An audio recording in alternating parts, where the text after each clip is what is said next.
деревенское блюдо. Чебалкш. У нас с картошкой бывает, с тыквой бывает, с творогом бывает.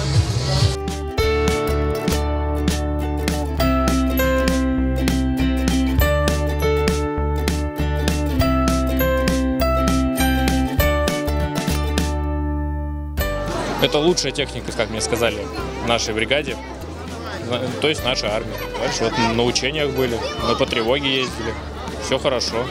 Зимой тепло, летом прохладненько.